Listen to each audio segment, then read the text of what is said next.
take on the issue. Gaynor.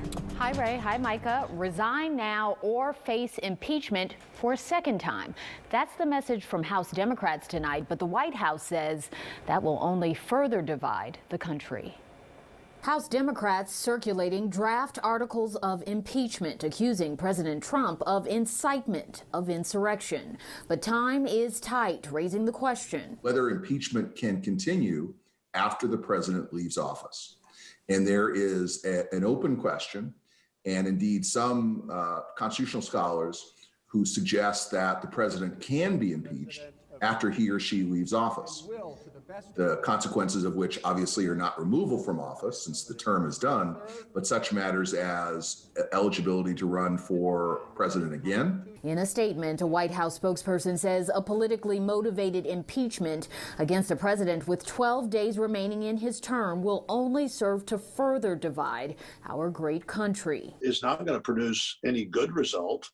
It's not going to produce a result at all. Why would you inflame further what's going on in the country right now? But House Speaker Nancy Pelosi calling the president unhinged and dangerous. She says she spoke with the chairman of the Joint Chiefs of Staff about preventing Trump from ordering a nuclear strike in his final days in office and was assured long-standing safeguards are in place.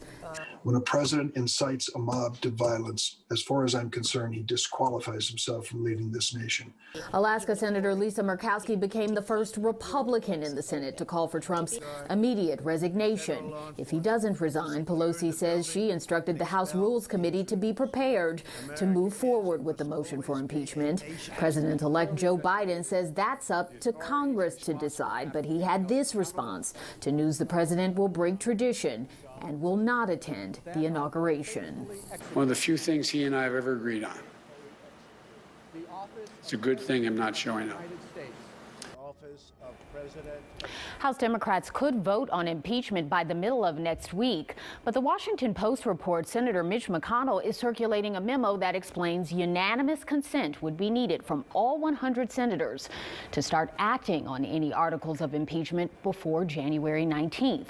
So that could turn the issue of a trial over to the incoming Senate Majority Leader, Democrat Chuck Schumer, at the very beginning of Biden's presidency. Ray and Micah, all of this is unprecedented territory. We're making our way through it. Gaynor, thank you. All right, Gaynor, thanks.